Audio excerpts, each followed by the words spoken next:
Fala, meus amigos, tudo bem? Eu sou Paulo Portinho e eu queria perguntar o seguinte para vocês. Vocês acham que o imóvel que vocês moram, seu imóvel próprio, seu único imóvel, aquele de uso, você acha que ele é um ativo? A gente sabe que ele, em tese, ele não gera juros, né? Não gera yield, não gera dividendo, mas você paga um pouco menos, né? Porque você não precisa pagar aluguel, então sua necessidade de caixa é menor. Então ele traz um benefício por um lado, porém não traz o benefício do outro, que é render juros. O que eu vou mostrar para vocês nesse vídeo aqui hoje é como você consegue transformar essa sua vida, essa sua relação de 20, 30 anos com o seu imóvel próprio, como é que você consegue transformar isso num alavancador de patrimônio pessoal. Me acompanha.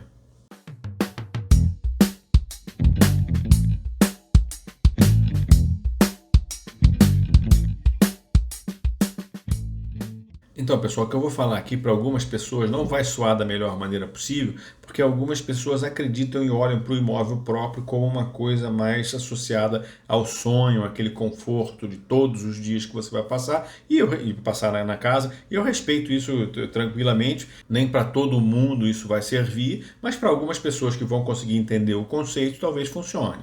Para você, efetivamente, se você lembrar dos últimos 20 ou 30 anos, eu comprei um imóvel pela primeira vez em 2002, né, e fiz mais 2 ou 3 operações em momentos em que o mercado estava extremamente deprimido e em momentos em que o mercado estava extremamente aquecido. Então, o que acontece? Você tem, e nós tivemos no Brasil, períodos péssimos para os imóveis, com juros altos, que mesmo que você comprasse bem, o imóvel crescia muito pouco, porque todo mundo achava péssimo imobilizar. Em um determinado momento, os imóveis dispararam de uma maneira absurda no Brasil, e essas coisas vão acontecer, esses ciclos vão acontecer pelo menos te dando 2 oportunidades de trade, né? De trade de troca, né?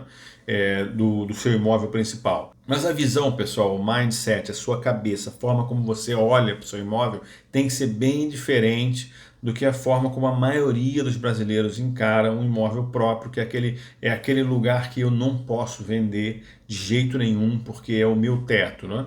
E eu respeito a pessoa que tem um imóvel próprio e que ela mantém aquele negócio ilíquido pra caramba, mesmo vivendo muito mal, porque ela tem medo de se transformar aquilo em liquidez, ela termine a vida sem dinheiro, sem o imóvel. Quer dizer, as pessoas que têm essa visão não podem nem passar perto do que a gente vai conversar aqui.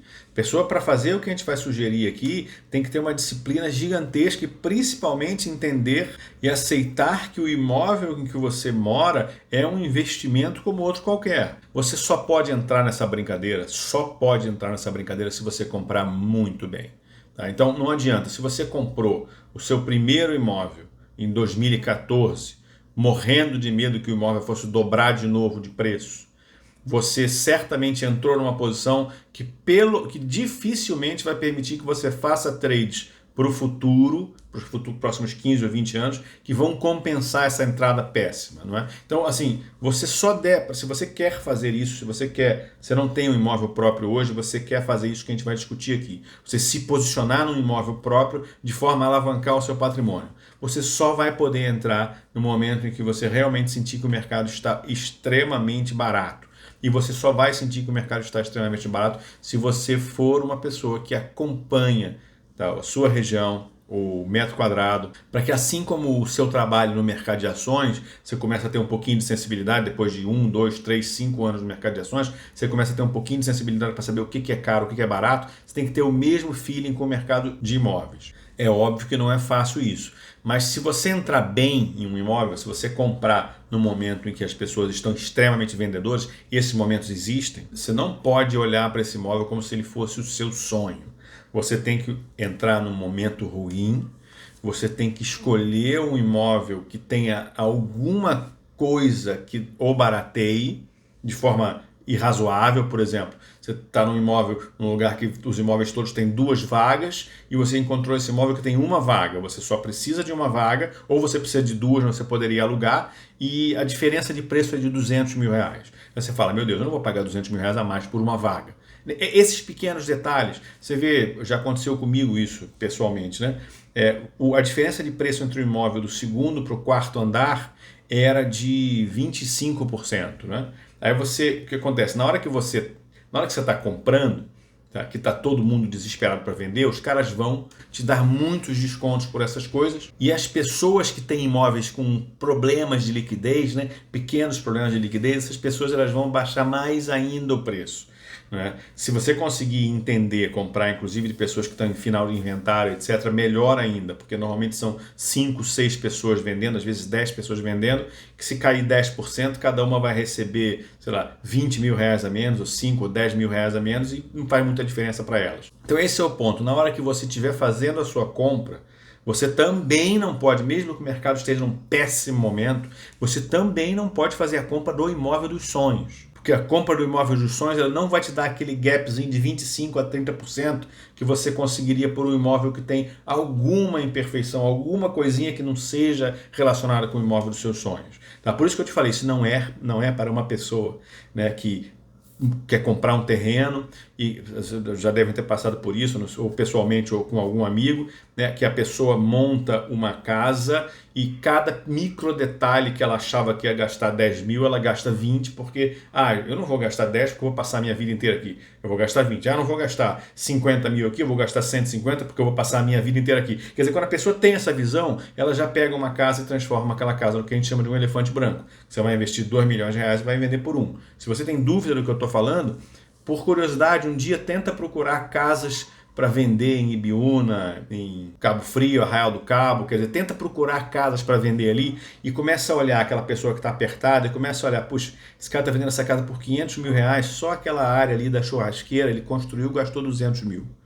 Só essa piscina aqui ele gastou 60. Quer dizer, você começa a ver claramente que o cara colocou o sonho da vida dele ali, achando que ele vai ficar realmente 40, 50 anos ali. O que normalmente acontece é que você migra de imóveis por vários motivos, por questões pessoais, por separação, ou até porque vocês querem reduzir o tamanho do imóvel porque não precisa os filhos já saíram de casa, ou tem que aumentar porque os filhos surgiram. Quer dizer, a pessoa que realmente casa com um imóvel por 40 anos é uma pessoa que tem um perfil muito diferente do que da maioria das pessoas. Então, se nesse momento você conseguiu comprar um imóvel num momento ruim do mercado, pagando diferenças grandes, porque o imóvel tem pequenas imperfeições, tem pequenos problemas de liquidez, ele não é exatamente na posição que você quer, não é exatamente, mas aquilo ali vai te tirando um preço irrazoável, um imóvel que no mesmo prédio sairia por uma determinada posição por 800 mil, você está conseguindo comprar por, sei lá, 600, 580,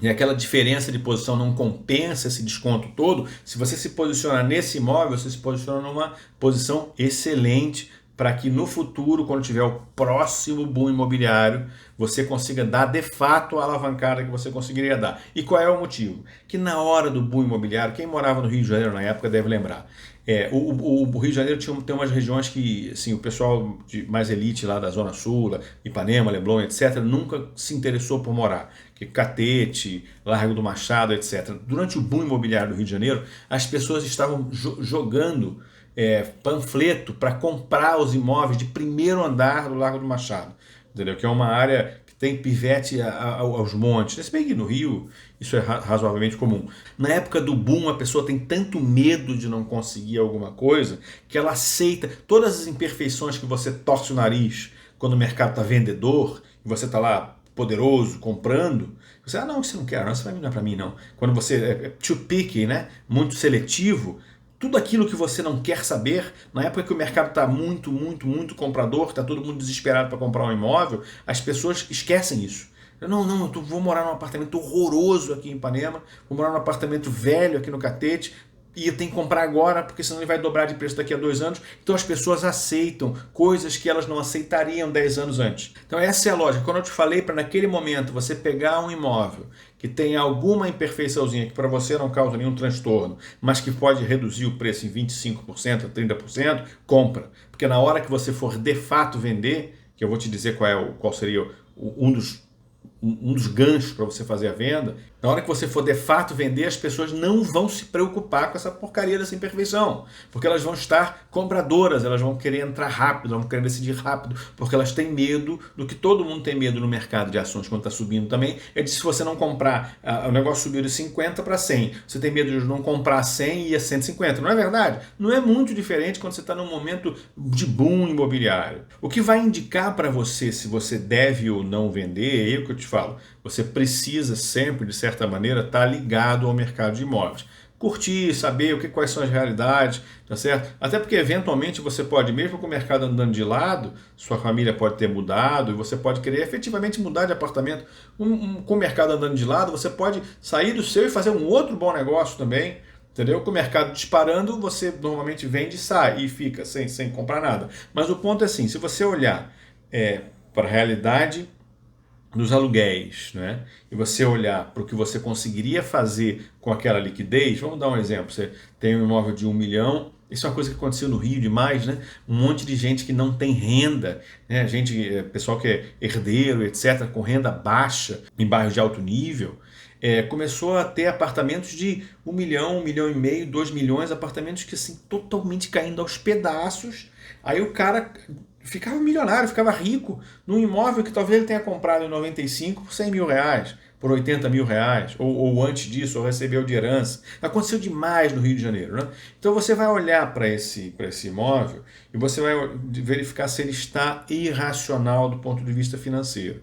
Quer dizer, se ele transformado em dinheiro poderia te dar uma liquidez muito melhor e uma vida muito melhor. Como é que você faz isso? Supor que você tem um imóvel de 1 milhão de reais, ou 1 milhão e meio no Rio de Janeiro, com muitos imóveis de 3 quartos, 100 metros quadrados chegaram, tá certo? De mau estado.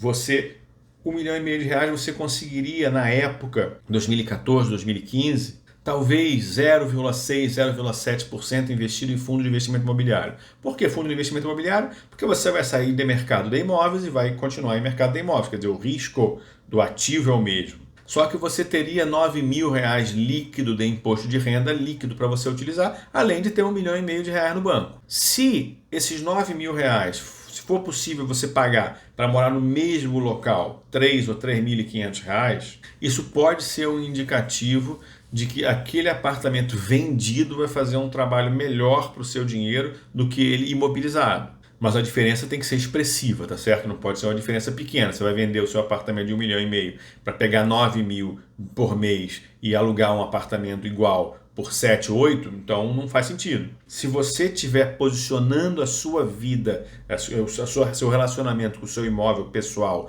também olhando para crescimento patrimonial, e se você for capaz de morar sem aquele sonho, não, eu quero cada micro detalhe da minha casa em mármore Carrara, etc., aquele dinheiro que você não consegue recuperar, então talvez essa estratégia seja para você. Vou terminar só com uma história de um amigo meu. Ele tinha um imóvel que valia na época 500 mil reais e ele conseguiria alugar um imóvel muito melhor do que o dele por 2.500 reais. Na época estava super bom investir em fundo de investimento imobiliário, ele estava com um yield alto, e ele conseguiria, se ele vendesse o apartamento dele, ele efetivamente vendeu, ele vendeu o apartamento dele, ele conseguiria na faixa de 4 mil reais, 4 mil e um pouquinho, investido em fundo de investimento imobiliário e pagaria o aluguel num apartamento melhor do que o dele. Como ele estava numa situação que não era muito boa, entre empregos, bem complicada, ele fez a operação, ficou com grana, sei lá, 500 mil reais, ganhando 4 mil por mês e vendo a oscilação das cotas. Eu lembro dele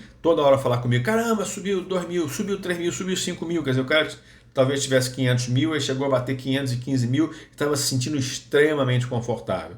Meu amigo, quando bateu 480 mil, o cara entrou uma tal paranoia, um tal desespero, né, que ele não aguentou. Ele acabou pegando essa grana e comprando um apartamento bem melhor do que o que ele tinha antes. Eu estou contando essa história para você entender que isso que eu estou falando aqui não é para todo mundo.